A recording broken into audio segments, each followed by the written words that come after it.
It may have been a Sasquatch encounter, but it's a very fascinating encounter to listen to. My second guest is C.M. Connolly, and C.M. is actually the author of the Canyon Encounter. C.M.'s account is very fascinating because C.M. always assumed the Bigfoot subject was a complete joke. He used to make fun of people that were into this. You know, he really didn't buy into there being a non-human primate or Sasquatch out there running around. You know, he'd hear encounters and he'd kind of laugh them off because this guy had been a hunter. He'd been a woodsman for all of his life, knew the woods really well, knew all the animals really well, hunted all the time. You know, the woods really were the back of his hand. He knew it very well. And it wasn't until he had an encounter that made him kind of shook things up for him. It's a very fascinating account to listen to, and I'll be bringing him on after we speak with Alex. The forums are back up, everyone. Please go in there, enjoy, communicate. Like I was saying before, let's keep it a great place to communicate, share ideas. Even if you disagree with someone, you can still have an intelligent conversation with someone. I think I proved that last week with Mark Zaski. Mark and I disagree on a lot of things. We disagree, believe me, we disagree on a lot of things. You know, at the end of the day, even though I disagree on a lot of things, a lot of his theories, and he disagrees with some of my theories, we agree on a lot of things. And so you can sit down with people who you, don't like, or, you know, not that I don't like Mark, but I mean, you can sit down and with people you generally wouldn't, have conversations with them and have it be productive conversations. And I really hope that's what the forums become. I'd like to get Bob into the forums and Tim Sermons and a lot of the research community in there too, just to kind of share ideas, and the same rules apply to them. They have to abide by the same rules. It's not going to be a circus. Everywhere else outside in the Bigfoot community, for the most part, is a circus, and this is not going to be one place that there's going to be a circus. But thank you for being here. Thank you for contributing to the forums, and I hope people are able to get a lot from them and have it be just a bonus for people to go in and communicate. So thank you for going in there and taking the time to communicate. I want to go ahead and welcome my first guest to the show, Alex. Alex, thanks for being here tonight. I really do appreciate it, and thank you for coming on and sharing the encounter. Yeah, happy to be here, Wes. Love the show. Thanks, man. You want to tell us about the farm that you grew up on, and then just kind of walk us into your encounter? Yeah, so I grew up in southern central Maine, in a rural part of southern central Maine, outside of a decent sized city, but we were in the country. I had an old farmhouse from the 1700s, big barn that was from the 1800s, 88 acres of land, and behind that land was more forest, you know, kind of combination of hardwoods and softwoods, a lot of maples, a place called Maple Hill, actually, so a lot of maples, overlooking a lake, lots of wildlife, you know, from pheasant, you see deer, you see the occasional moose, occasional bobcat, occasional lynx, just a lot of wildlife, a lot of deer at night. This was in probably the early 80s. I think it was when I was about 12. I was 11 or 12, so I think it's happened probably in 1982-ish, plus or minus a year. And it was the winter. It was fairly early winter. I think it was after Christmas, so it's probably sometime in January.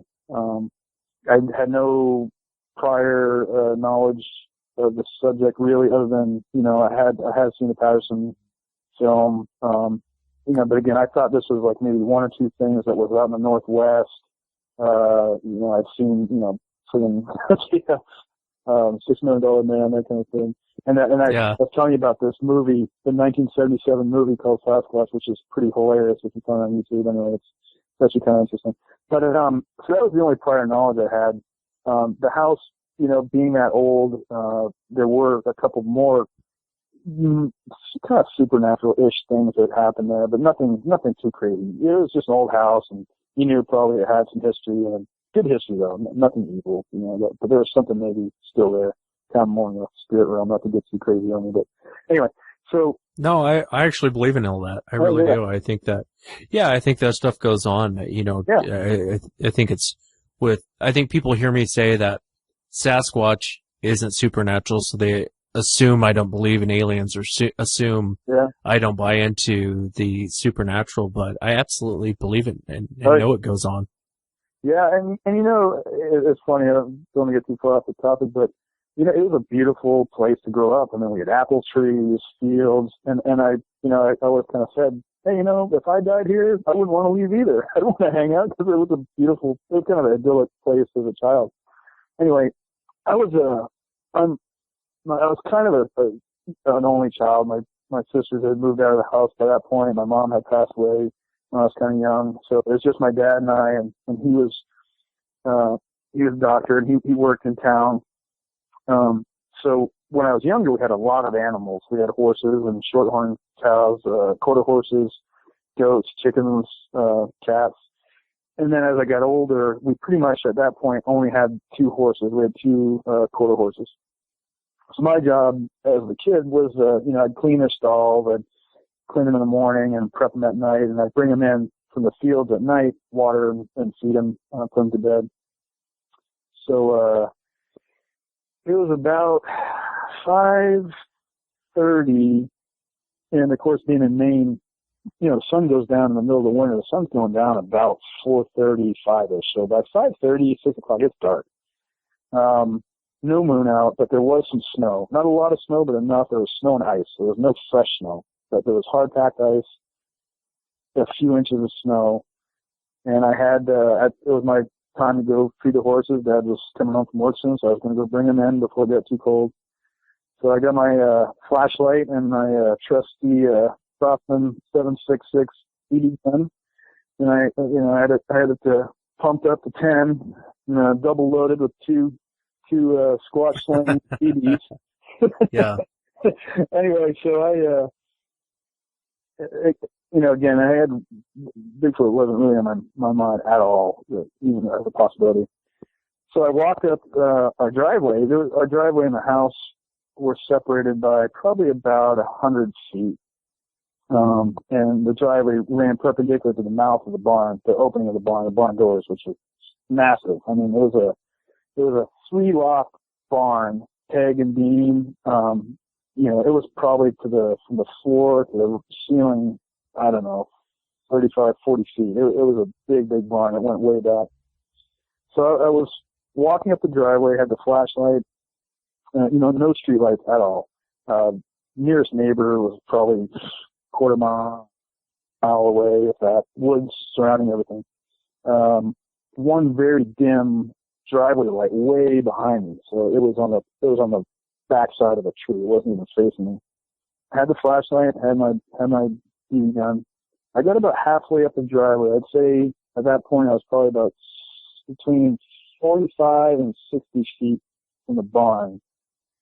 And perpendicular to me, this black humanoid shape comes walking out of the barn, perpendicular to me. And when I walked, something I thought about, kind of similar to your experience, it kind of almost floated out. Not like an apparition, but it was very light on its feet, almost be floating. Of course, in my mind, I'm thinking ghost. I'm thinking ghost, shadow person, demon, whatever. But I stopped in my tracks, freaked out, like, the time compression saying, what the hell is this? Had the light shined on it. And the light just got sucked up into it. So, I was thinking about it. Well, it couldn't have been a shadow because the light stopped on it. If it was a shadow that I illuminated with the light, well, that wouldn't be a shadow anymore. So it would have lit up that dark space. But it was dark, tall, lanky. I didn't really notice the face because it was perpendicular to me. So if there was a face, no protruding nose, just kind of almost a little flat. But again, I think I told you this before, my mind wasn't even thinking that was a possibility, that this could have been something physical, like a biological being or Bigfoot or whatever. It was thinking ghosts. So my mind probably wasn't even processing or even looking for those details, because it was thinking like, this is not an animal. This is not something physical. This is the being of something, some other kind of being. Anyway, tall, lanky, all black. The light just gets sucked up into it. I called it, when I would tell people the story, up until a few years ago, I would call it the walking void, because the light just got sucked up into it. No fur, clothing, no distinguishing characteristics. But again, I wasn't looking for distinguishing characteristics. I was freaked out. This black thing walking. So I took basically I had a light on it with the other arm. I had my little BB gun. I took a headshot with that. And I ran like hell. I got in the house, locked the door, found a corner of the house. It was basically one of the stairwells that we had. I tried to find a corner where there weren't any windows. So I found a corner of the house, weren't any windows at the bottom of the stairwell, and I had those old portable phones, we used to call them extendophones. So before cell phones, you pull the little antenna up, kind of almost like a walkie-talkie. Called my dad, who was at work, and I told him, hey, come home. And I basically just hunkered down and waited it out. Nothing happened. I just waited there till Daddy came home. He was really good. My father was kind of a Renaissance man, and he had some weird experiences in his life, and he believed everything I said. He took what I said very gracefully, and then just basically said, I don't know what to tell you. Just, be careful, and it didn't attack you, or nothing bad happened to me. It just scared me. Yeah, I would imagine. The next day, yeah. The next day, I tried to recreate it. I tried to try different backlighting, different kinds of backlighting. There was no car to buy, and there was no way, in the limited lighting that we had available, there was no way to recreate even remotely what I saw. I mean, it wasn't my own shadow walking by. It was a distinct thing. I looked for prints. I didn't see anything on the other side of the road, but it was so hard packed, ice and snow, that staying on the driveway and walking right up the road, you wouldn't make, I don't care how heavy you were, you wouldn't make any marks at all. So I kind of chalked it up to, all right, I must have been something crazy supernatural. My sister had an experience in the 60s up in that barn. Not that, but something else. So I thought, well, it must be just the barn steps and stuff going on the supernatural side. And I would get anxious going into the barn ever since that time. We don't own that property anymore, but every time I went up to the barn, I would get anxious until I got the lights on. I would get anxious, but then I always, once I got old enough to actually have real guns and not just BB guns, I always went armed. I walked at night with my dad and I would walk at night when my mom, when she was alive, we walked at night, looking at the stars and stuff like that. And, never got scared. But, what you bring up in a lot of your shows is when you have these experiences, then you go back and you piece the details of other events that have happened together. I thought of some other things that kind of contributing factors, that sixth sense while watching, that you're being watched, sections of the road that were eerily quiet. You'd have the crickets and everything else, and then there would be dead silence. Eye shine that I just assumed were deer, and I never even thought there was a possibility to have, Bigfoot, Sasquatch in Maine. Coincidentally, after I got interested in the subject, probably 5 years ago, I looked on the BFRO, and there are some sightings within about 5 to 10 miles in the same county as mine.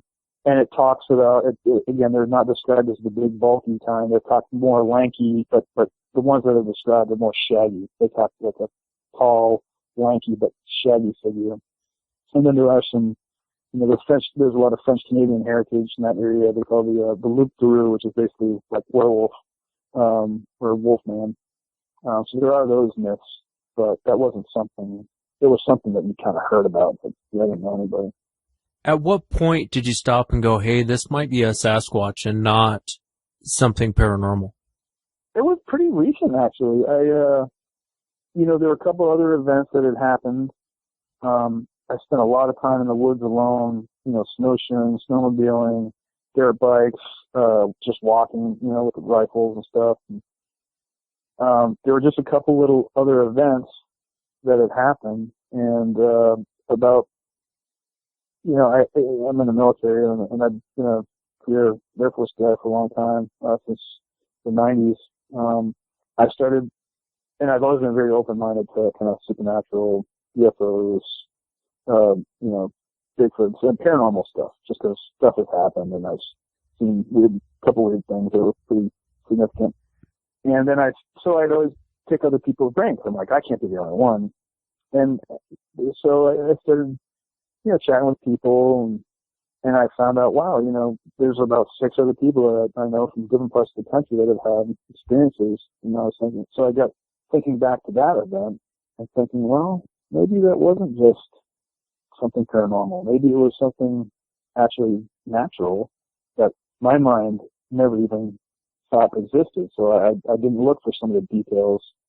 And there were some contributing factors. I had, a couple years later, in a different part of the woods, there was an area in Maine, in the Northeast in general. A lot of the land is separated by stone walls. So they would clear the land, a lot of the glacial rock. They would use those rocks to kind of delineate the field and property boundaries. And one of our boundaries, there's a stone wall. On the other side of that wall, were these conspicuous piles of rocks, fairly shallow piles, but they were like baseball-sized rocks, granite. And they had been, you could tell they had been placed there. The kind of the old timers that had been up in that area since, the 30s and 40s that still lived there. The story was, I know this is cliche, but this is the way it is. The story was, it was the Micmac, it's an Indian burial ground. So that was on the other side of one of the stone walls of our property. And I'd spent a lot of time in the woods. I was driving my dirt bike, and I'd stopped, and I'd turned it off because there was a kind of a grove opening, grotto, I don't know, but a real pretty area in the woods. It was a bit like a natural clearing. And on the west side of that clearing was a small hill, and that stone wall, our western stone wall of the property was on that hill. And it was about late afternoon. So I was just kind of looking around and thinking, just kind of taking in the beauty of nature, pretty much. And I got the weird feeling. And I looked up, and on the wall, again, my mind was thinking supernatural, because I knew there was this area of potential Indian burial ground. It looked like something was crouching lengthwise along the wall. And my mind was thinking, again, Indian, it was thinking, buckskin, kind of the traditional Indian dress with the tassels and things like that. And I just looked up, and I couldn't tell if it was my mind playing tricks on me, so I got a creepy feeling, and I got on the motorcycle, and I just left. And I wasn't freaked out like I was when I saw the other thing. I was more, hey, maybe I was in the woods alone. I imagine she got the best of me. But it looked like something was there. Yeah, that's interesting. That was another kind of, a piece of straw on the camel's back. And it was just kind of all contributing to thinking like, maybe this is all something else. And then the final thing that happened on the property, we had one summer night, the upper level of the house faced south, and we had kind of inserted screens. And I was up there in the upstairs, one of the bedrooms facing south, and I just heard the strangest kind of crying, wailing sound coming from the woods. And I'd heard cats and heat and that kind of thing. And this was loud crying. And for whatever reason, my mind was thinking lost old woman in the woods crying for help. But they weren't they weren't English words. No, it was just kind of crying, wailing sound. But it almost sounded like a humanish voice in the woods. And I brought my dad, and I said, "Hey, Dad, come listen to this." And I just remember him kind of over my shoulder. We're both quiet, listening to this wailing coming from the woods, which isn't similar at all. You know, I've listened to all of your audio clips. It has some resemblance, but not much. It wasn't a real powerful, like, roaring. This is almost mourning sound. And, he blew off, but in a way, in retrospect, it was almost like he talked me off of thinking anything of it, with something in mind, saying, okay, this is weird, but I don't want to let my son know that it's weird. You know? Right. So, yeah. So really, it all just kind of came to a head, and I'm still, to be honest, I still think that, hey, maybe it was supernatural, maybe it wasn't Sasquatch. But after hearing your show, and a couple of the people that report the light being kind of sucked into it, almost to the point of it looking like a silhouette, a walking silhouette, that's where I was like, oh wow. I think there was a guy from, I think he was like kind of a city guy, but he was like visiting his relatives in Georgia or Tennessee or something. And he was talking about the pigmentation of the skin and how the hair can kind of just diffract the light, kind of disperse the light inside the hair, where if you're shining a light on it, it's not going to look like anything. It's going to basically look like a silhouette because nothing's going to reflect back to you. And that really, like a bell went off. Like, oh shit, maybe that's exactly what I was seeing. You know? Yeah, and it kind of sounds like it. I mean, it's hard to say. It sounds like you probably saw a Sasquatch, especially with its behavior. You know, you weren't really a threat to it, but that reflect the way the pigment of the skin is. You know, when light is shined on, or when someone shines a light on some of the pigment of the skin, I've heard that from a few witnesses now, to where they say it's almost like the light just didn't. It's like it sucked it in. I mean, that's the way everyone describes it, and it's usually with a black, darker black colors people describe, and that's where they get that reflect. You know, that's where the pigment of the skin basically sucks it up. Yeah. And so I think, well, maybe if it was one of the other ones that we reported about, the albino ones or gray or auburn color, it would have been different. But if this was a black one, and it just sucked right in, and I didn't really understand what I was seeing. So my mind, I think a lot of it has to do with what's going through your mind. Had I been aware that these things may exist, maybe my mind would have been looking for those other details. But you describe the fluid motion, like it's floating. Right. That is something very common, because they move so fast, but yet so smooth. We're looking for that up and down, kind of like how we walk. Right. And that's not really how these things walk. Right. I remember who I just had on was describing it like a cross-country skier. Yeah. And he was saying that's really what it was like. It's like watching a cross-country skier. Wow. But it's funny that you just said that, because that would be actually a really good description of that motion. It almost like sliding out.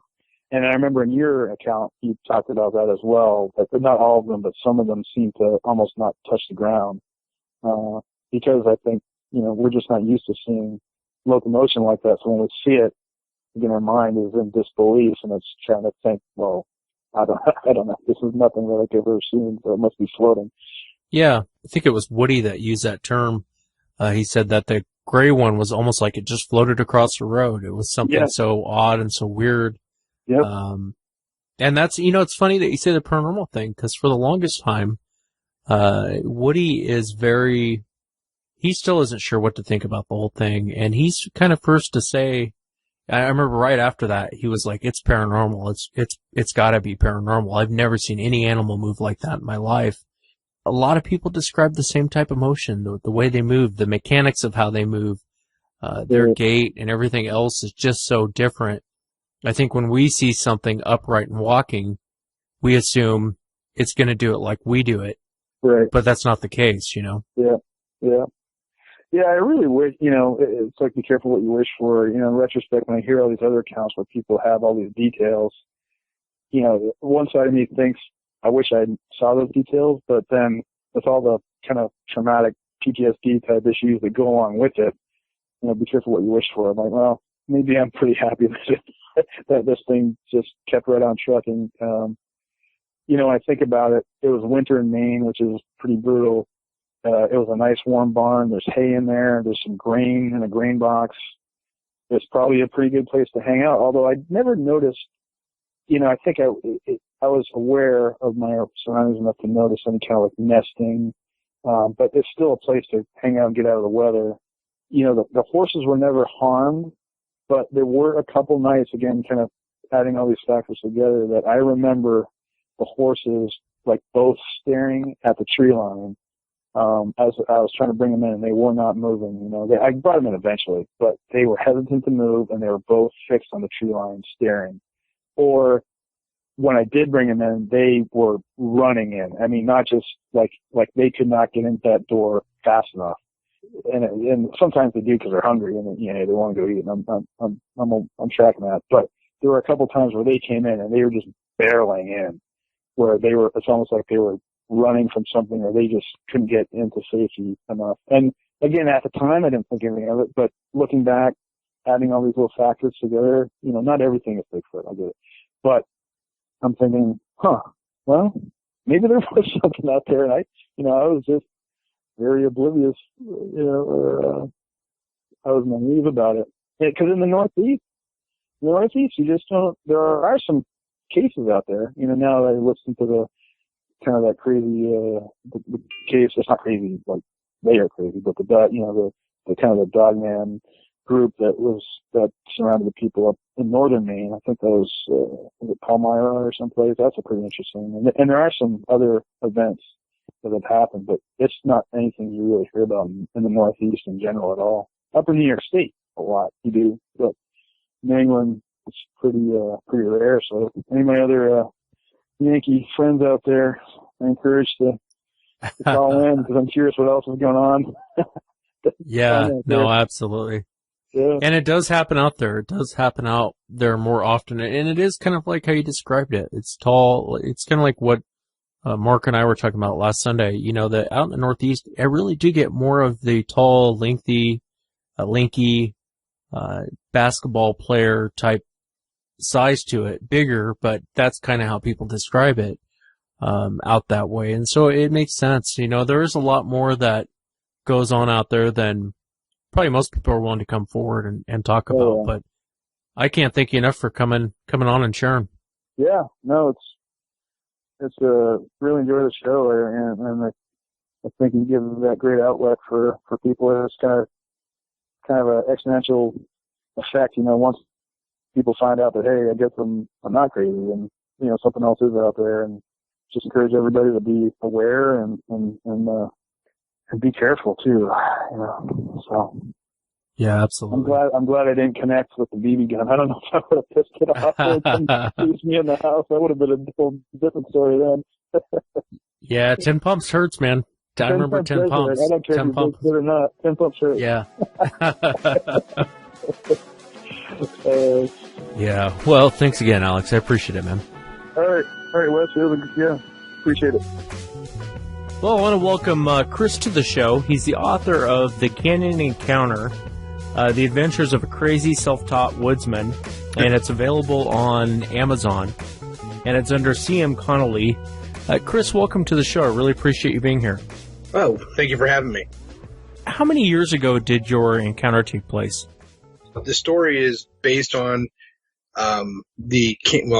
based on the 1993 encounter I had down into a canyon while hunting, actually. And if you would you give us a background? Tell us kind of what took place. Start us off with the events and just walk us into the whole story on what you saw and what you experienced.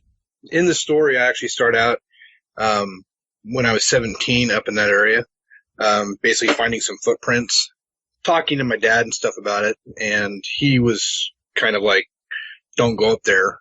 He for whatever reason, he didn't want me going up there at that time. I didn't know then what I know now. When I was 19, so I guess, sorry, I'm a little nervous.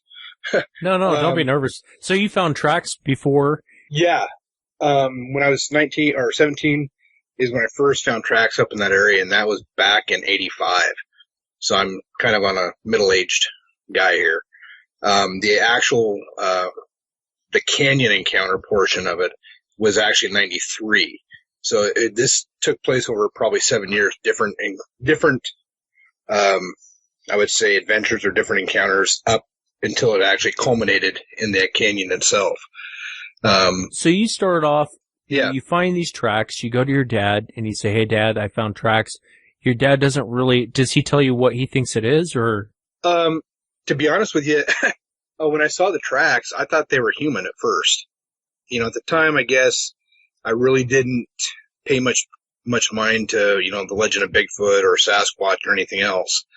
You know, I was a 17-year-old kid basically ditching school to go hunting and fishing. And I found these tracks, and they kind of reminded me, for lack of a better term, I guess, of like Flintstone feet. More, not like a human. It looks like they're human, but they're really wide. Do they have kind of a boxy look? Yeah, like I said, like Flintstone.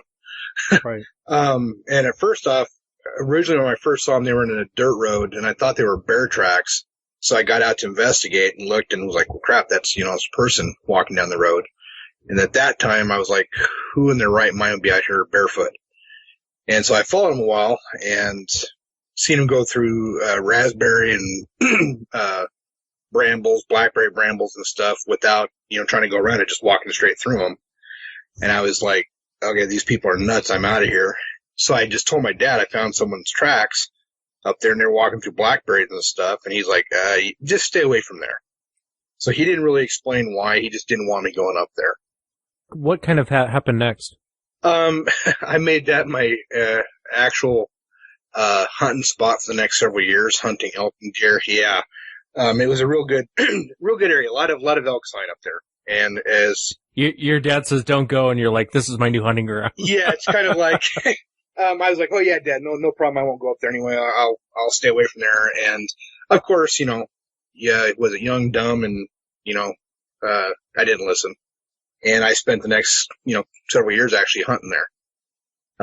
When I was 19, so skipping ahead a little bit, you know, a couple years, you know, there's strange things like I heard, you know, like sound like knocks or something like that, which I don't say in the book, but just, you know, odd noises and stuff in there, but nothing that I would really pay much attention to. I can always explain, oh, it's the wind, or it's got to be a squirrel or something else.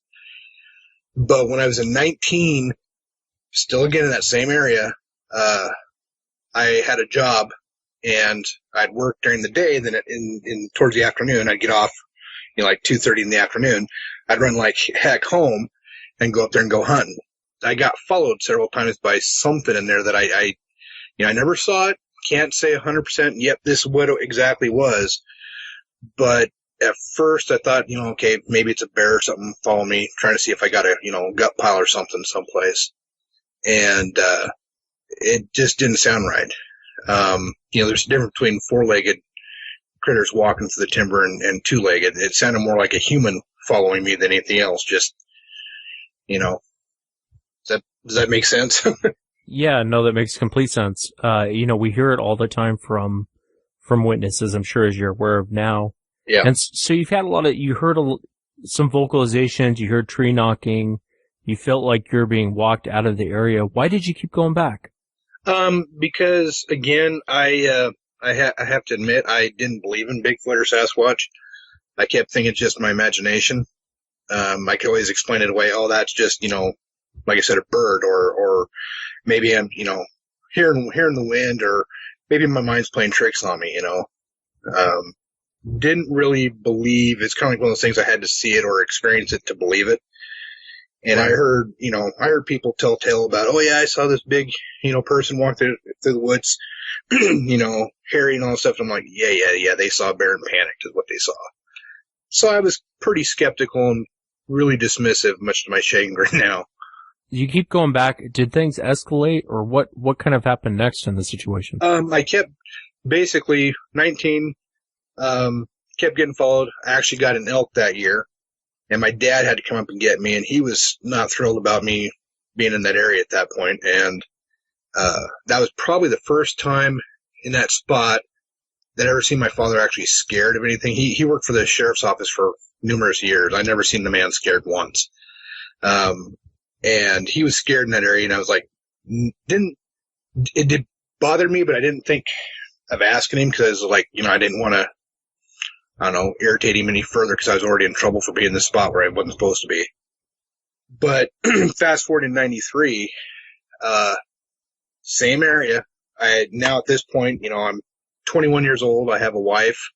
I have a baby on the way, or actually not a baby on the way, but I have a brand new baby and a son that was, kind of a complete package. And I was up there hunting, and I was actually supposed to spend 5 days up there hunting. And I think it was on the third day, my wife was supposed to come up, bring the baby, bring my young son, and basically have lunch with me. So I was like, all right, I'm going to go do a quick jaunt. And I ended up, again, just not paying much attention, to the things that have happened in the past, being followed, the tracks, just kept trying to explain them away. And this time I jumped an elk and followed her down the wrong canyon. I thought I was going towards my camp, and I actually ended up down into, I think if I remember correctly on the map, it's like 2,400 feet deep canyon, way down the bottom of that. I had bad buck fever, and I followed her down in there, and I remember going down the trail, following her tracks, and it came down to what I would say is a kind of a pocket meadow, but there's this tall grass, and her tracks were in this grass, but suddenly the path went from just this little, game trail to just like this massive opening, like, well, shoot, it was probably twice as wide as I was. And I remember seeing this mud, and her tracks just stopped. Like, the mud was all tore up, and I'm looking going, what the heck? And I couldn't figure out why she, her tracks would disappear if she jumped or something. But like I said, the mud was all torn up, and I'm like, what the heck? And I thought, well, maybe there's a herd in here, maybe something else, and the herd's in here, maybe I can get a hold of a bull rather than a cow. And so I walked a little further and then came across one of my landmarks in my hunting area, which is a creek, and it was flowing in the wrong direction. And I realized at that point where I was at, and I was like, crap. And I turned around and was looking back up the hill, and I actually vocalized, I swore. And at that point, I heard something I really cannot I can't explain it. It's, I would call it a scream, but it started extremely low. And it started real low and went up to real high, almost bird-like. But what was really weird about it is the fact that I could actually feel it rather than just hear it. I mean, it was deafening. But like on you've seen the people out there with cars with the speakers on, they had the bass up real loud. Right. And you can feel the vibration on you. Yep. Yeah, it vibrated me. I mean, it was enough to make me nauseous. And it hurt. It was that, it impacted that much. How far away do you think the vocalization was? When it cut loose, I spun with my bow and pulled the arrow back thinking something was right on top of me. And I had probably 50, 75 yards visibility in this little meadow, and I couldn't see it. I remember there was this weird looking tree, and I say it was weird because it was just really wide, but yet, not real. I mean, it's probably, 8, 10 foot tall, I'm guessing, trying to think back that far. And that tree, for some reason, always stuck with me because it just didn't look right. I mean, just weird. But I don't know if my mind was like, nope, that's a tree. That's not what I'm seeing or what. I can't really say I saw anything. Not at least with a clear conscience, but I had good 50 yard, 75 yard visibility, and I couldn't positively identify what it was. At that point, it screamed again, and I turned tail and started running down the creek. And I don't know how far I ran. I don't know, how long I ran. It seemed like forever when I did it. And I stopped and was on top of a log, and I'm still trying to catch my breath, and it cut loose again, and it was even louder. And I heard something behind me, and I'm like, started to turn, and something in my head's like, you don't want to see it. And I kept running again. Some point I started running, realized I had to go up the mountain rather than keep going further down the canyon. And I started going up. I remember hollering for help. It screamed right where I came up. And I could see movement down there, but I couldn't, like I said, I could not positively say, yep, that's the creature. So I think it screamed one more time, and then I ended up climbing back out. But it was, I don't know, whole episode was probably 10, 20, 30 minutes. I can't be honest how long it was. It seemed like forever though. What's going through your mind at this point? You're a hunter. You've been out there. You've kind of seen some weird, I mean, you're experiencing weird things, but nothing really enough to convince you that there's something strange going on. You know all the wildlife. You know, yeah, for the most part, all the vocals that come your direction. What's going through your head at this point? I've, up before this point, I've actually, been within 15 feet of a black bear while I was tearing a log apart, eating termites. I've heard bears. I've jumped cougar. I've jumped plenty of elk. I've heard all these critters, hoot, holler, everything else. I've been growled at by bears. This, when it screamed,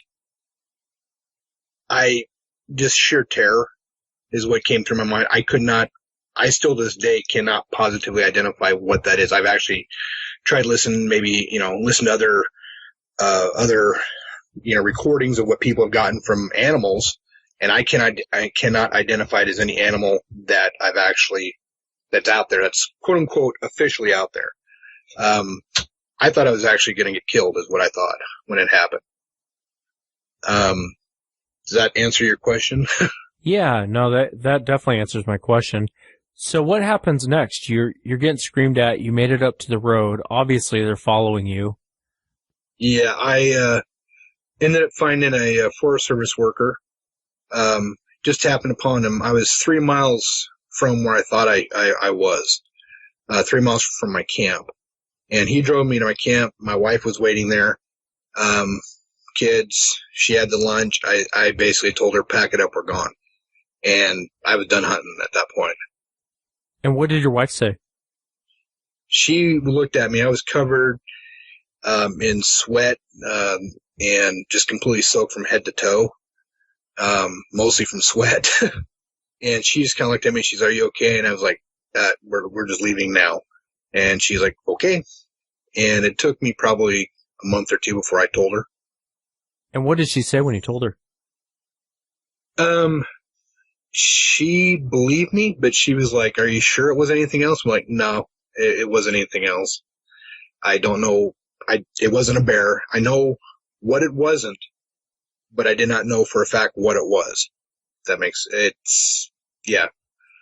I did tell my dad, and like I said earlier about him being nervous in that area, I told my dad, I said, "This is what happened. You're going to think I'm nuts."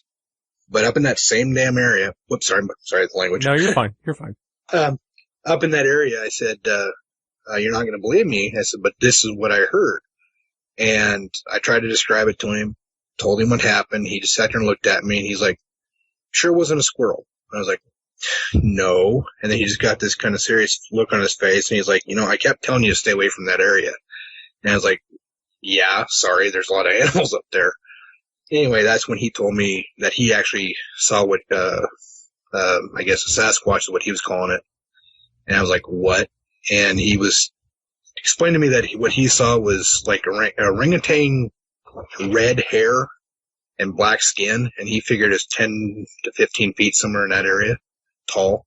And he got chased out of a canyon, probably within a few miles of where I was at. So he had a similar experience to it. And when did you come to the conclusion that what you experienced was actually Sasquatch? To be honest with you, I didn't want to think it was. It's probably been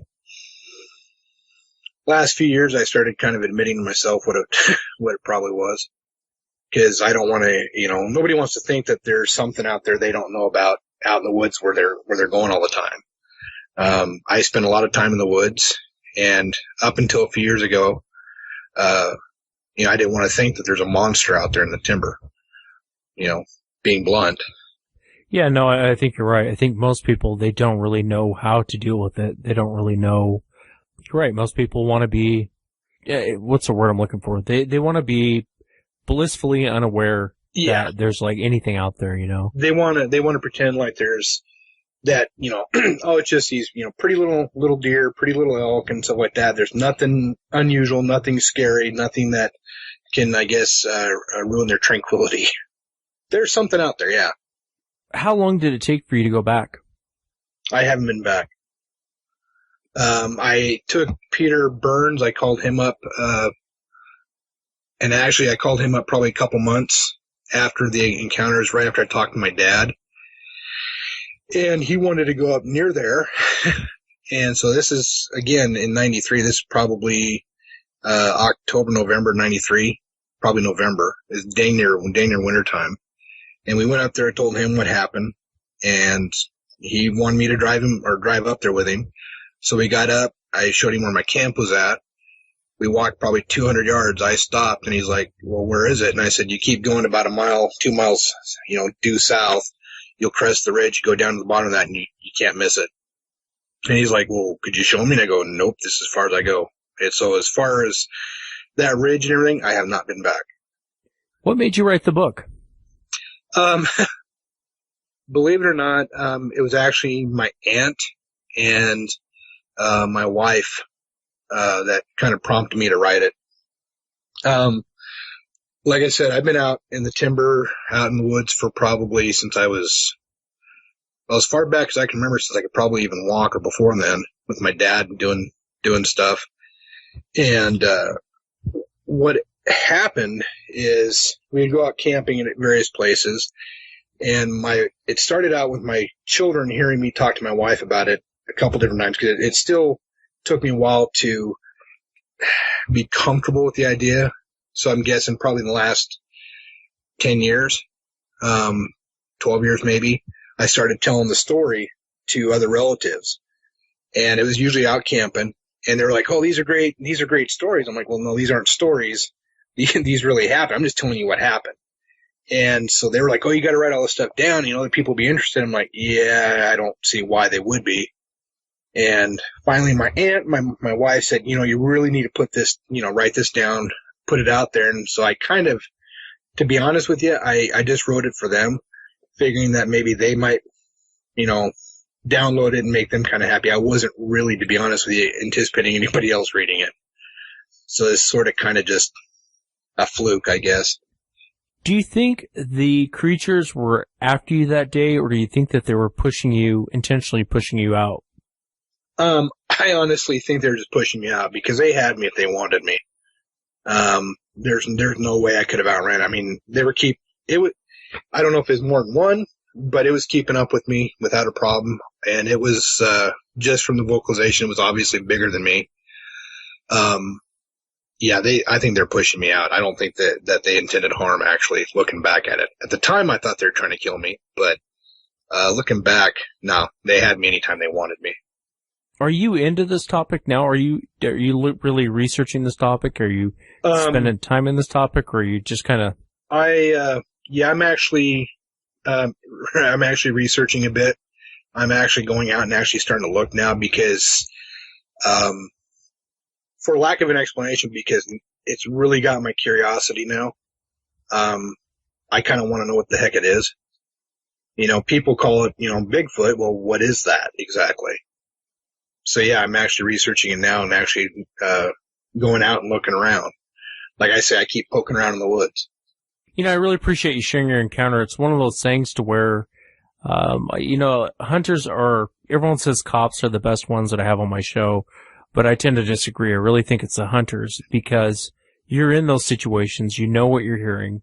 That scream you probably could have identified really quickly. Okay, there's a cougar here. Yeah. Or, and the fact that you didn't, those are the witnesses I love to hear from, is the hunters, because they are able to walk away with so much. You know what I mean? They know what they heard, and they know what it wasn't. They know what they saw, and they know what it wasn't.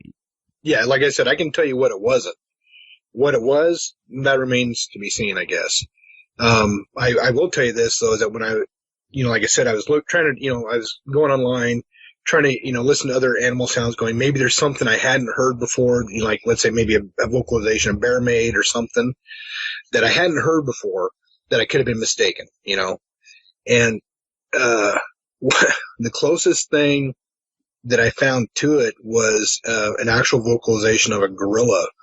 And it was the deep part of it, and I can't remember exactly what it was, what they're calling it, but it was like a warning growl or warning shout, I guess is what they were saying. Oh, interesting. And yeah, and that made me a little concerned because I'm going like, there's no gorillas here. Yeah. But well, I appreciate you coming on, Chris. I know it's I'm just up here in Vancouver, Washington. You know, I'm not that too far from you. Yeah. I appreciate you coming on and sharing. I love having local witnesses on. Oh, thank you very much. I appreciate it. Again, like I said, thanks. I hope I didn't sound too crazy. No, not at all. And for everyone out there listening, the book again is called The Canyon Encounter, The Adventures of a Crazy Self-Taught Woodsman. And I ordered my copy, so I can't wait to check it out, but I love hearing it firsthand. All right, awesome. Thank you very, very much. I appreciate that. Thanks for listening tonight, everyone. Really appreciate you being here. Come back Sunday. One of the people I'm going to bring on, just for a quick update, is Stu from Washington State. You might remember Stu from the Christmas tree episode. And Stu went out to this area him and I have been talking about for a while. That's a pretty hot area right now. And he went out there to check it out. Ended up being surrounded by these things when he was out there. It's a real quick update, but it's a fascinating update. So look for that on Sunday along with the guest. Until then, everyone, have a great night. Thank you again for listening. 5, 4, 3, 2, 1. Welcome to the show, everyone. Thanks for being here tonight. Tonight's going to be an interesting night. My guest tonight's going to be Mike Hall from TextileResearch.com. Mike spent over 15 years looking into this. He's had 2 personal encounters, and we're going to share some sounds tonight. And Mike's also going to talk about some other encounters that he has personally investigated. Before we jump into that, tomorrow I'm going to be at the Hopsquatch event here in Portland, Oregon. It's a Bigfoot town hall meeting that Shane Corson and Gunnar are putting on. And it's going to be a cool event. People are going to come share their encounters. I've gotten the okay from Shane that it's okay for me to videotape it. So I'll be videotaping people talking about their encounters, and we'll get it up on the website. Hopefully all the conditions are right for the sound and everything. But I'll be heading down there with my video camera, see if we can't get some of that on film and then put it up on the website. So tomorrow's show might be delayed a day or two. I'm not sure yet, depending on how much time I have. But I'll see if I can't get that, the video at least up by tomorrow night or first thing in the morning. So I'm really looking forward to that. Mike, I want to welcome you to the show. Thanks for being here tonight. I know you're part of TextileResearch.com. You've been doing this for over 15 years. So welcome to the show. Can you tell us about the first time you experienced anything strange out there while you're researching? The first time I experienced anything odd, as a matter of fact, it was I was in Northeast Texas on with a research group on the Sabine River, and it was miserable hot. It was about this time of year. It was in July, about the middle of July. There had been an incident that had happened. The gentleman that owned the property actually told us the story of how he had, over the years, this farm that he owned actually was previously owned by his father, and before that his grandfather, and before that his great-grandfather. But he can remember living on that farm as a little boy. His grandfather would let people go. They would ask if they could go down and go fishing. He goes, and invariably, every time he would let them go. Every time about 2 or 3 o'clock in the morning, they would have these people would be banging on their door and say that they were run out of the woods by some kind of creature.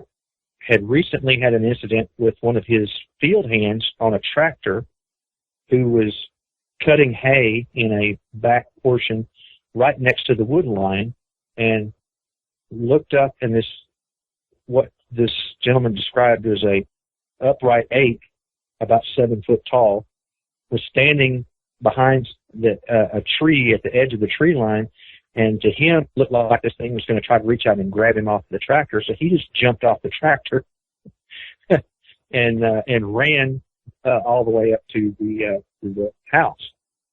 And he said, I want to know for sure if there's something down there. And so we went that night on the banks of the Sabine River. We were using a call blaster, throwing out some what is purported to be Bigfoot vocalizations, and just sitting and listening, basically. And we had been there for, I don't know how many hours. Seemed like forever. But in the wee hours of the morning across the river, we started getting a vocal back that was identical to what we were call blasting, almost, with a little bit of a slight difference. There was more of a growl at the end of it than if everybody's heard the Ohio howl, you can imagine the Ohio howl, except at the end of it, there was more of a guttural growl to it. And it was so close that you could feel it. It wasn't, but it was so thick, and it was coming from across the river, but it just made the hair on the back of my neck stand straight up, and my heart started racing, and that was the first experience of actually hearing something. And that's kind of the long moan.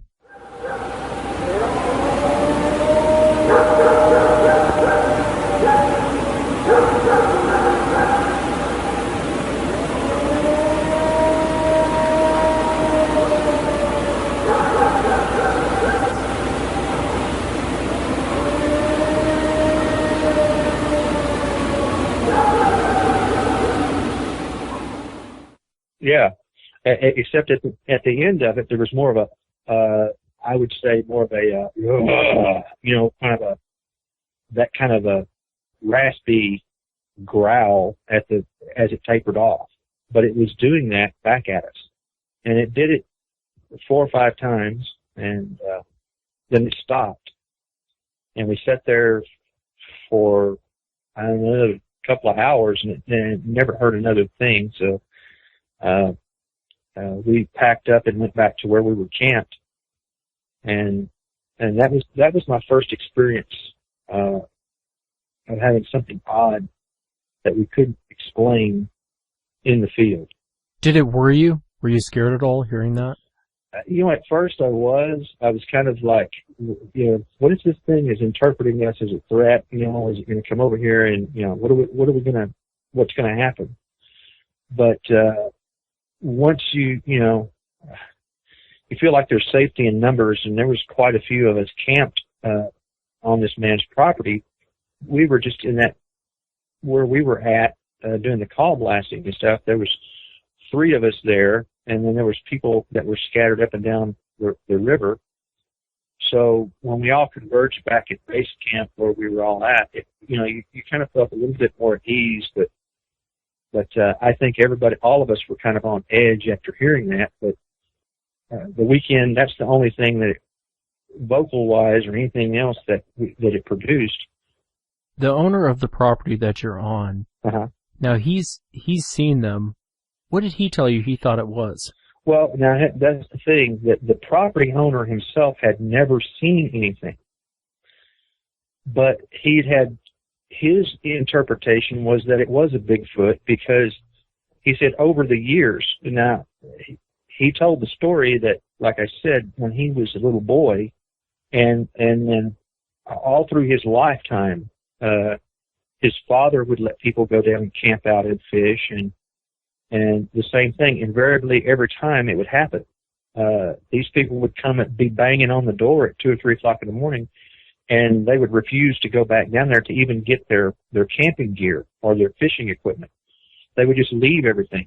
And so they would let them stay in the house. And the next day, his father and him and his grandfather, they would go down and get their stuff and bring it back to him. But he said it's happened so many times, and he's never felt the need. He never felt the need to go personally down there to look and see. I mean, he always knew there was something there, but he didn't know what. But he said after thinking about it and seeing several different things on television and things like that, he kind of felt like maybe this is what that was, and he wanted to know for sure. And we did find tree breaks and limbs that were twisted and different things like that. We did find a partial track, but as far as any other evidence that we had the vocals. And I do believe those got recorded and played back for him, but and he had said he had heard that all of his life, and he'd heard those things, but he always attributed it to other animals. It was an interesting first experience for me. Well, tell me about your first encounter, your first sighting. What were you guys out doing, and then kind of walk us into the encounter? Okay. It was in January of 2005, so 10 years ago. I was with a group, and we were in the Sam Houston National Forest area, just north of Lake Conroe. We had actually come to that area because of a sighting report that had happened with a gentleman that was actually a deputy sheriff for the county there, and he had a sighting at his house, which is right on the in the middle of the forest. It's right the forest property line actually just went right around his little his property line, and he and his wife both had an encounter at two separate times. And so we had gone down to speak to him, and we had gone just for some initial stuff and had some vocalizations and stuff like that had happened, and we found what we thought was a partial print along a fire trail. So we decided to go back and just do a full-blown expedition and go in with a whole group and stay for several days. And it had gotten cold, really, really cold, and just wet and misting rain in the first couple of days. And Thursday night, there was very little activity. Friday night, we had some vocalizations. We were set up in an area of the National Forest and had used a call blaster and had gotten some responses. And then one of the teams of three people that were to our south, as we were packing up for the night, something threw a very large stick at that group. So the next night, we decided we would shift all of our attention closer to that area. And we sat there for hours and hours, and absolutely nothing happened. And there happened to be a newspaper reporter that was doing a story about our group, of what researchers do looking for Sasquatch or Bigfoot or whatever you want to call it. And she, being a city girl, had never camped in her life, and it was, I have to say, it was miserably cold. And about 2:30 in the morning, they decided, well, we're going to change tactics and we're going to just walk up and down some of these Forest Service roads. And she said, not me. I'm ready to go back to camp. I'm done. And so I volunteered to take her back to where we were camping. And at the time, I had a Jeep Grand Cherokee, and she climbed in on the passenger side, and I got in. And we drove down this Forest Service road. We were pretty far in, several miles in, and the road has a lot of hills and crests and things in it, so, and it's also kind of a sunken road. When I say that, I mean, it's, there's no real ditch or anything on the sides. It is more of an incline on either side, about 3 foot, and then you have the forest floor. And we topped over a hill. I'm driving probably 5 or 10 miles an hour because I'm trying to keep an eye out in the tree line for anything. And we come over the top of a hill when I hear her say, what's that? And I said, what's what? And she points right out the front windshield, and she says, that. And my high beam lights were shining on a creature that was probably about 6.5 foot tall, had his back to us, walking down the middle of the road. And I slowed down even more, but as we got close, it moved to the side of the road, kind of as if he was going to let us just drive by.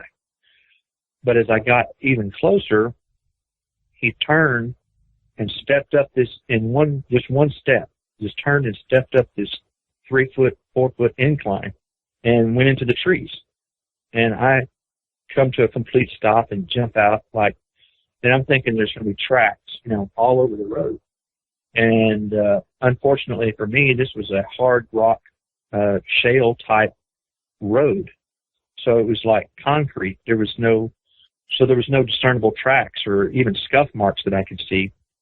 I'm standing out in front of the Jeep and I hear a noise in the trees, over to my right, and I turn and I'm looking. I've got my flashlight in my hand, and I had a pistol, just in case, but unfortunately it was only a .22 pistol. So if I'd have shot, all I would have done would make it mad. That's all that would have happened. Yeah. But I heard this noise, and I'm following the sound with my flashlight, and as I got to about the 1 o'clock position, as I'm sweeping across in front of me, I noticed that there was a game trail, and it's about 30 yards into the wood line along that trail. I saw him step across the trail and behind a giant white oak that was right next to the trail. And I finally convinced her to get out so she could, I wanted another set of eyes on this. And so I'm telling her, keep an eye right there on that tree. If you see anything, I'm trying to confirm this. And so at that time, I heard another noise back to my left, and I looked, and when I did, I heard her gasp, and I turned back really quickly just in time to see a big hand and arm swing back behind that tree.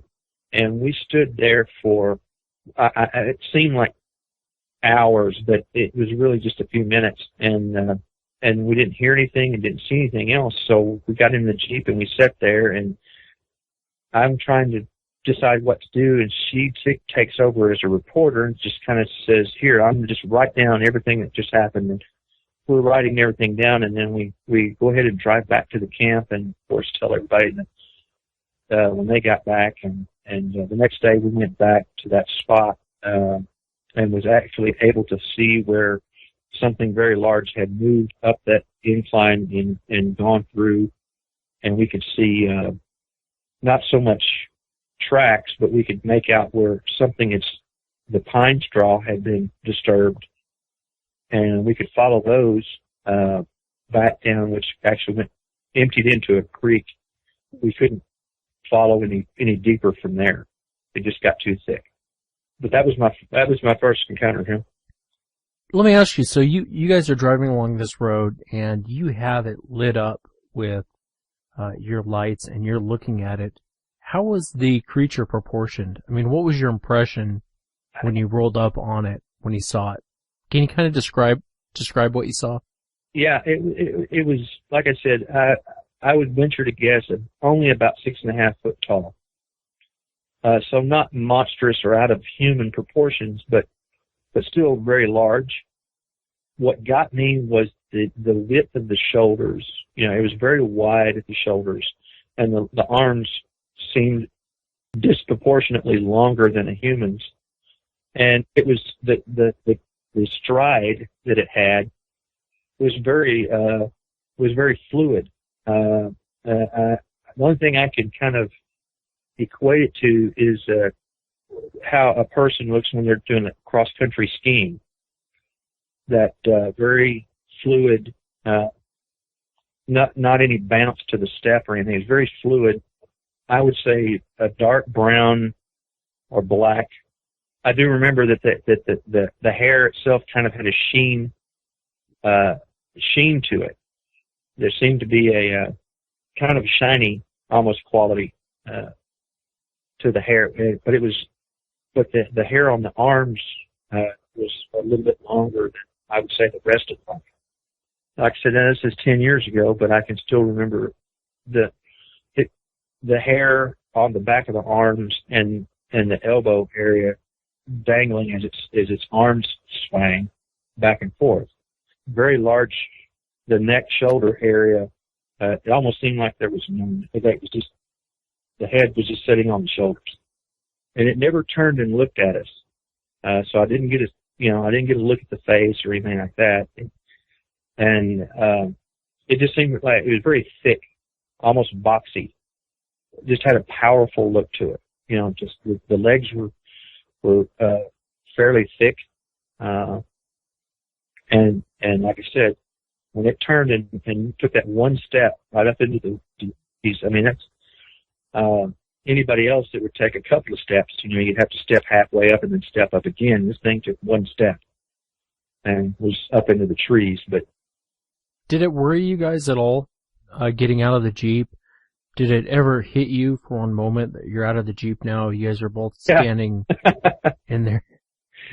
When I was standing out there by myself and I'm hearing this movement in the trees, there was a moment where I was thinking, what am I doing standing out here? And I've got this stupid little .22 pistol, and I mean, I guess the best I could hope for, even if I shot at it, would be that it would scare it, not, because if it really wanted to, it's not going to, it could get me, and there's not much I could do about it.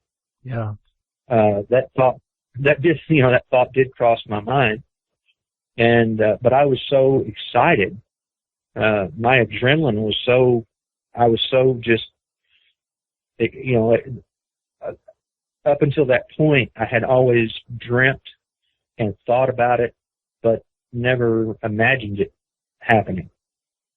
And to have it happen, that was an amazing feeling. And I try to explain to non-believers for a while that it's not a question of do I believe they exist. It's a knowing. I know they're there.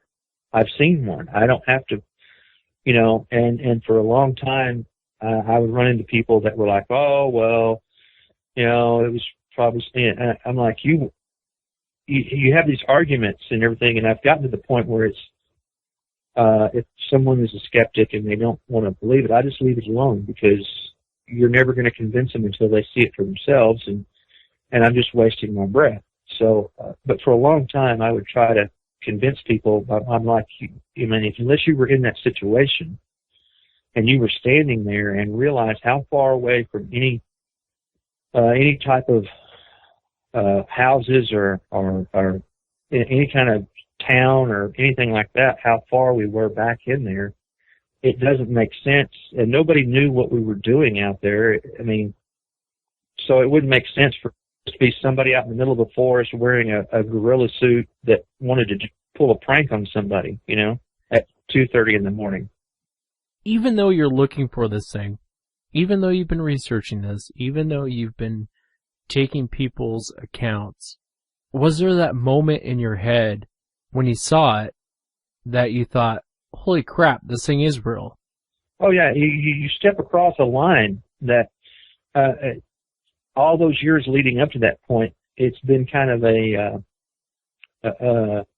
you want it to be real. You hope that it's real. And then all of a sudden it becomes real. Yeah. And that's the part that's funny. I talked to even researchers who are, 100% sure these things exist, had never seen one. They've captured vocals, they've talked to a lot of witnesses, and it's just amazing. Everyone kind of has the same reaction. It's not a moment of, oh yeah, I know that's real. That's what that is. It's like that shock. Your adrenaline kicks in. You're like, holy crap, this is real. You know what I mean? Oh, absolutely. Yeah. Yeah. And that's exactly what it is. Wow. It's almost, it takes your breath away. Kind of a feeling. You're just so astounded by what you're seeing. And I haven't told this part to a lot of people, but for several weeks after that initial experience, I had nightmares every night. It was the same nightmare every night, and it was, the dream was always, everything was exactly how it happened, with one exception. In my dream, while I'm standing there by myself, it turns and charges me. And just before it gets to me, I wake up. Yeah. And I actually called a friend of mine. I was kind of really scared to call him. And I went to college with him, and he went on to become a psychologist. And I knew that he was studying psychology, and so I called him and I said, I got something I want to talk to you about, and I really need you to listen. And I told him the whole story, and then I told him about these dreams. And he said, that's your subconscious is fighting against what you consciously saw. And he said, if you'll just, every night, just tell yourself or look yourself in the mirror and just say, I saw what I saw. And, and because you're having this conflict, you want to believe you saw what you saw, but part of your brain's telling you, no, it couldn't have happened. But it did. And, once I started doing that, after a little while, it stopped. And I was just like, that's really strange to have that happen. But yeah, I went through a similar thing, with Mind Counter. You do have nightmares, and it does kind of haunt you. And it's this weird thing to where you kind of have to come to grips with right. what you saw as being real. And it's so far outside of our frame of reference. Like I said, even people who are really researching this or getting audio, they're interviewing people, but they've never seen one. It's that same reaction every time. It's that, holy crap, this is real. Yep. Even though deep down, it's real, but there's that, maybe it's adrenaline kicking in, but there's that moment where you're like, oh my God, I can't believe what I'm seeing. Exactly. And you're out there looking for the thing, and it's, yeah.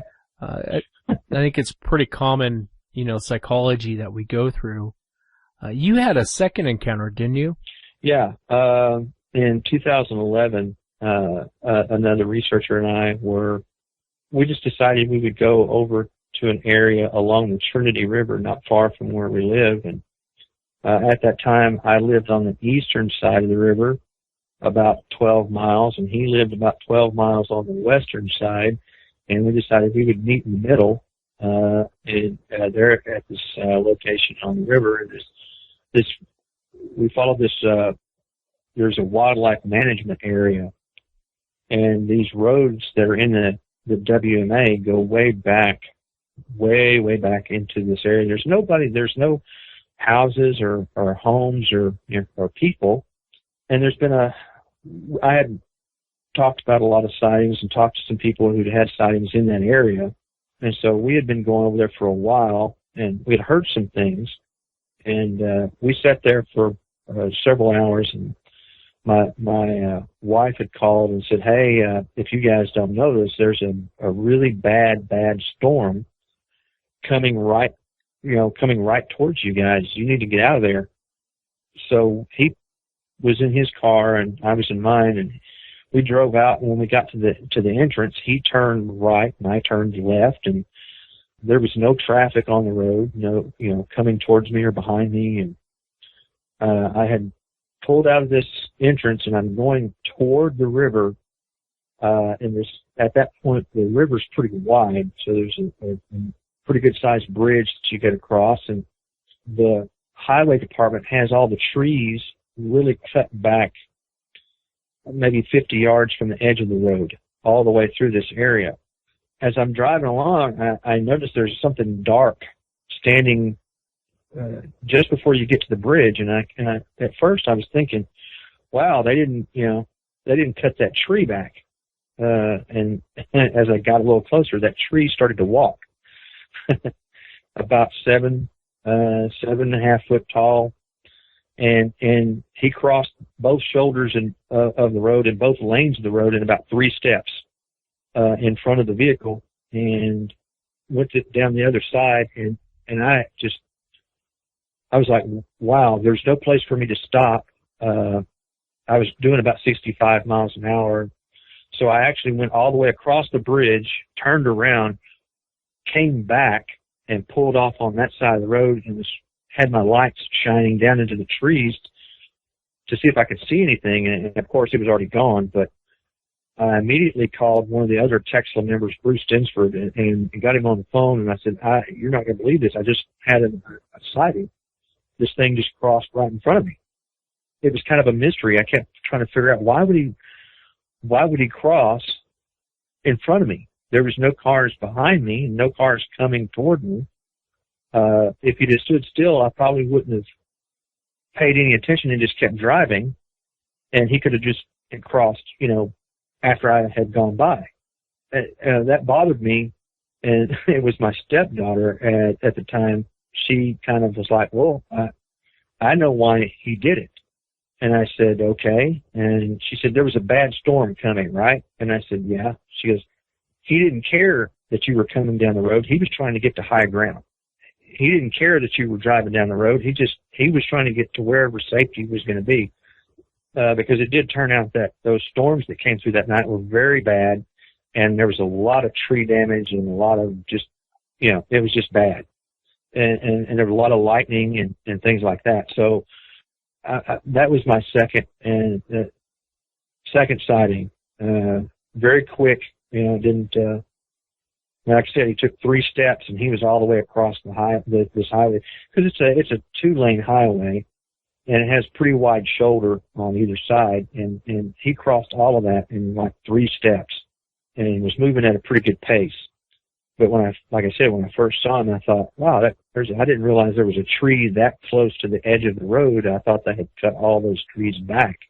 And then when it started to walk, I was like, well, of course, I knew what it was then. That sighting happened in the same location. I know you guys highlighted a particular recording that we have on our website where there's like 10 continuous vocalizations, high-pitched vocalizations that I captured down there on the recorder one. And that's the sighting, and that recording took place probably a quarter of a mile apart in the same area. And we've had other audio from that area and found tracks in that area. And there's been other sightings by witnesses in that particular within a mile of that bridge. I played the audio on another show, just kind of highlighting some of your guys' work.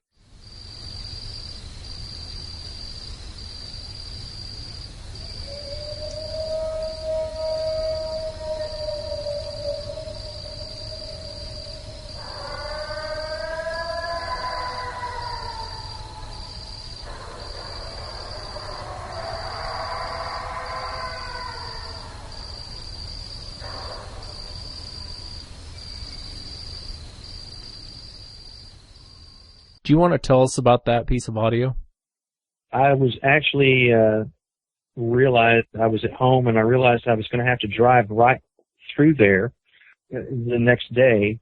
And so what I decided to do was I took one of our audio recorders that we use, and it's got a protective case and everything for it. And I drove into on my way through there. I just took the extra time and pulled in, and there's an entrance that goes way back into this area, and I went back. It's fairly close to the river, and went in and started the recorder and hung it in a tree, and got in my car and drove home. The next morning I got up. It was my day off, and so I just drove over there, picked up the recorder, came home, downloaded it, and started listening to the audio. What's interesting about that audio is that before the screams, or whatever you want to call them, the vocalizations, after the vocalizations, there are no owls, there are no coyotes, there's no anything except crickets. That's all that's on there. I mean, you have the occasional, you can hear the wind every now and then, just every so often you hear a little bit of the wind, but other than that, the only thing on the audio was crickets. And then all of a sudden you have this series of vocalizations, and those, I think we counted them up, there's 10 of them, and then afterwards nothing. And I think that the timestamp on the recorder said that was something like 3:30, 3:40 in the morning or something like that. It was pretty late at night when the vocalizations took place. But it's just another piece of evidence that I think lends itself to that particular stretch of the river and those woods surrounding that area. That they're there. That's a huge wildlife management area. There's lots and lots of forest and water and plenty of deer and hogs and other things, vegetation.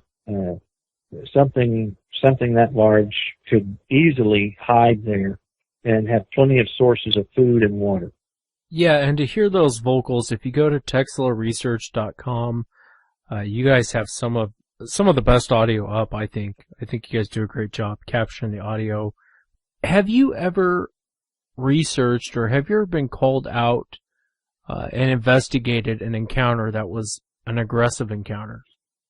Well, I can say this much. Down in the Sam Houston National Forest area, there have been some reports of aggressive behavior. And according to the one report, there was a man's dog. He shot at this thing, and a few days later when he came home, he found his dog had been killed. I won't go into any detail about that, but it suffice to say it was a very gruesome thing that happened.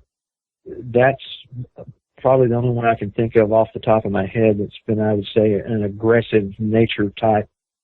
Everything else has always been we've heard something or we've seen something. I think there's been a couple where they talked about they've had something thrown at them, but that's about the extent. And I've heard other researchers here in Texas talk about the aggressive nature of some reports they've talked about. There was one in particular, I think there was a couple in a camper, and late at night, all of a sudden something just grabbed the camper and just started rocking it back and forth very violently.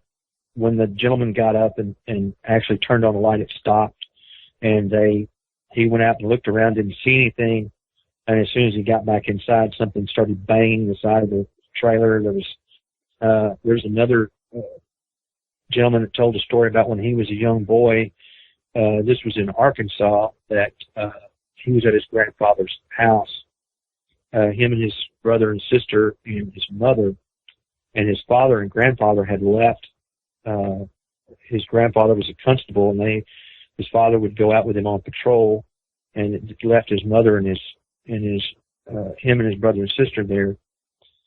And it was a mobile home, and his brother saw something looking through the louvered window of the door, and the mother was like saying, "Oh, there's nothing out there." And when she looked, she saw it too. Instead of scaring the kids, she remained calm, and she went and got a blanket and hung it over the window. And when she did that, this thing started banging on the side of the house, and actually went around the back door and was trying to open the back door, things like that, but then eventually it went on its way. And, Jesus.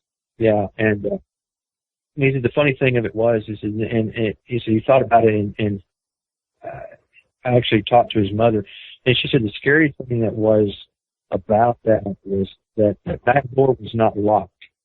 And had this thing realized it could turn the knob and open the door, she said it could have came right into the house. But it finally left. They said the next day they looked around the house, and they did find tracks and things around the house. But that situation can go from bad to worse pretty quick, wouldn't you agree? Oh, yeah. And you don't hear a lot about aggressive behavior.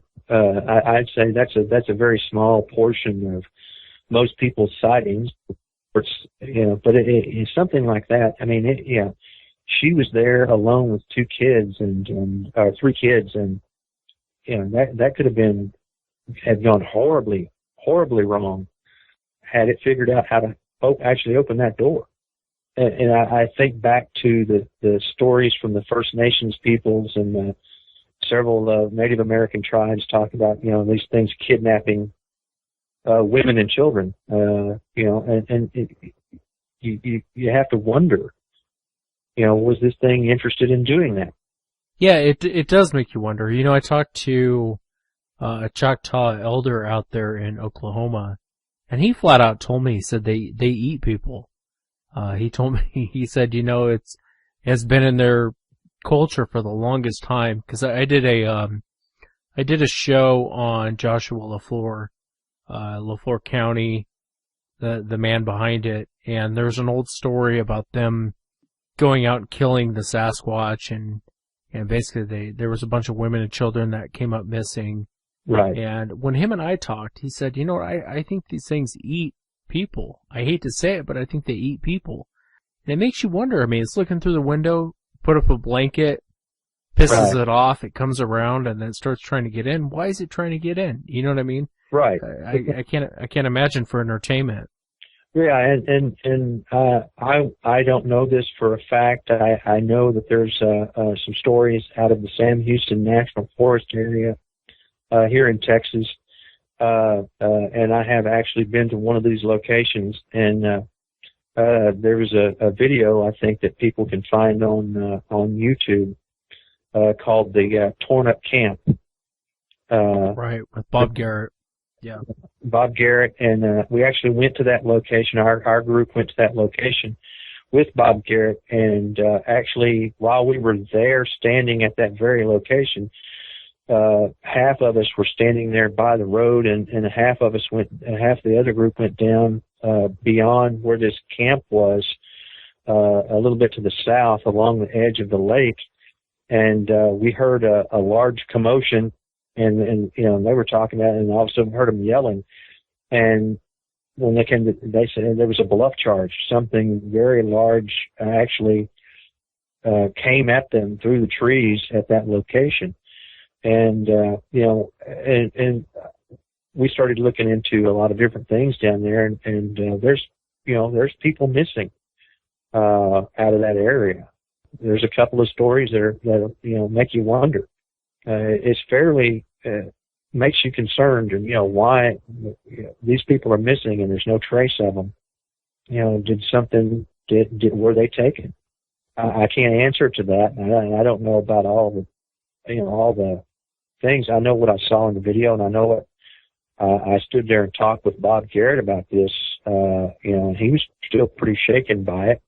I've had some people go, "Oh, well, that was a set-up deal," and all this, and I'm like, well, if it was a setup deal, it was a pretty expensive one, because that was a brand new tent that was just torn to pieces, and I don't know if you've seen the video, but yeah, no, I know Bob pretty well. I've actually been there myself. I can't imagine anyone wanting to camp there, 'cause it's creepy. I went there during the day, and it is a flat out creepy area. Oh yeah, and I believe Bob. I know a little bit more about the Torn Up Camp than most people, but, I've talked to Bob, and his word is as good as it comes. Yeah. On a lot of things. And when I was out there with him, I was like, man, there is no way in hell I would camp here at night or during the day. I really didn't want to be there, to be honest with you. I went there, walked the whole area. It was smaller than what I thought it was going to be, because when you watch the video, it seems like this huge area, and it's really not. The other thing about that area is you're pinned down in that area. There's one way in and there's one way out, and it's a long road out of that place. So if something were to happen, you're completely at its mercy if something were to happen there. Oh yeah, and a lot of people don't realize that. Even when you get back to the main road, that road is off another road. And it's a long way down to that campsite. And when you get to the other road, it's still quite a ways out of there to any kind of civilization. Really. Yeah. Kelly's Pond is a campground that's several miles away. Even if you've got people camping there, which is actually in or considered an official campground, the spot that this happened at is not considered an official campsite by the National Forest. It's just a location where people go because they can be right next to the lake and they can fish and they can do, all this other stuff. But as with all the other campsites in the national forest, you have to register. You have to fill out that little card, and you have to, put it in the box and put, your make and model of your vehicle and your name and contact and all this other stuff. And that particular location, that's not considered a campsite, so there's no. Right. If somebody would be down there camping, it's not necessarily knowledge to the Forest Service people, because it's just not listed as one of the official campsites. When we go back to the vocals, and we're talking about vocals, yeah. And one thing you said I thought was kind of interesting. You said, hey, when these things are around and they start vocalizing, there's nothing. There's crickets, but there's nothing else. Right. Why do you think all the animals shut down when these things are around? Well, I think if you're talking about some things, I don't know if it's a known thing that maybe they think, they realize they could be a food source, and if these things are around, they're going to shut up and they're not going to do anything. And I can attest to this that happened. I've also witnessed this where the crickets even stopped. I mean, it just goes completely dead silent. No crickets, no anything. And you want to talk about a creepy feeling. When you have no owls, no coyotes, no crickets, no anything, and you're just sitting there listening to dead silence, something is in the area. You may not hear anything else. On one particular incident, we did hear some things, but everything else was completely silent. I think that maybe the animals think of themselves, if possibility that they could be a food source, and so they're just going to be quiet. They're not going to give away their location to something that might come in and want to eat them. That's just a theory, and it's mine, and I don't know that that's fact. Yeah, no, and I thought I'd ask you. I mean, there's so many different theories on it. It's a really weird. Trying to figure out why everything gets quiet drives me nuts. When I go in and I'm hunting, there's these birds here in Washington State. God, I can't stand these birds. But every time you're in this area and you're out there hunting, these birds will give away your location. They will sound the alarm. Oh, yeah. These little, I almost want to say a bad word. These birds will follow you around. You'll move out of that area. You'll move into a different location. And it's like these little bastards follow you around and they sound the alarm where you're at. And it used to drive me nuts when I was hunting. I was like, and it's so obvious that they're sounding the alarm where your location's at. Right. But, these predators, these Sasquatches, it's just odd because when they show up, everything shuts up. Right. It is weird. And, there's a lot of, I think, like I said, I've heard it said before, as much as we think we know about these creatures, there's a lot more that's not known. One of these days we'll have those answers, I do believe, but right now there's still so many unknowns about them, about their behaviors and their life and how things, and before I do get off the line with you, I wanted to encourage people to go to the website, and in particular, there's a recording that's on there that we have. And I think we're the first, one of the first, if not the only. We call it the cough sequence, and it's listed on the walk-up recordings. Just go to the top and go to recordings and go down. It says walk-up recordings and listen to that. That particular one is fairly interesting, and that was on the Neches River. And then just recently, Bruce Dinsford, another one of our guys, one of the founding members of Texla, actually went down to the same spot where the recording had the 10 continuous vocalizations that I recorded. He went back to that same exact spot recently and left a recorder for several days on a timer, caught another kind of a walk-up recording that's fairly interesting because it sounds like it's sneezing and fairly loud. To me, it sounds like sneezing. But anyways, but if you go to the website and go to recordings or audio recordings and the drop down box, go to walk up recordings, and about halfway down the page there's a series, and we call it the cough sequence or cough recordings. Take a listen to that, and it's very interesting because that location was so remote. There's just no way. It's one of the most craziest recordings. I had Matt Moneymaker tell me that's one of his favorite recordings of all time. So, I mean, it's pretty interesting stuff that we've been fortunate, and I say fortunate, to be able to capture.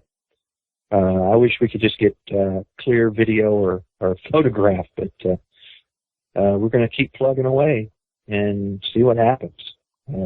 Eventually it'll happen. Michael Hall, Texla Research member. If you get a chance, check out texlaresearch.com. Great audio. Mike, thanks for coming on. I really do appreciate it. Oh, you're welcome, man. It's a pleasure being here, and keep hitting the site, and anytime you need anything, just give us a ring. If we have anything interesting, I'll pass it along to you. Please do, and if there's any updates or anything, you're welcome on the show anytime, and thank you again for being on. Oh, you're very welcome, man. Have a great evening. Thanks for listening tonight, everyone. I really do appreciate it.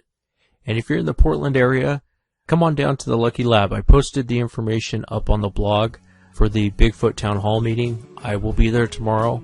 And tomorrow's night's show might be a little bit late. It may fall into Monday. I'm not sure yet. It all depends on how much time I have tomorrow. I will videotape it, and I will post it up onto the website, so for those that aren't in the area, it'll be like you're right there with us. Until next time, everyone, have a great night.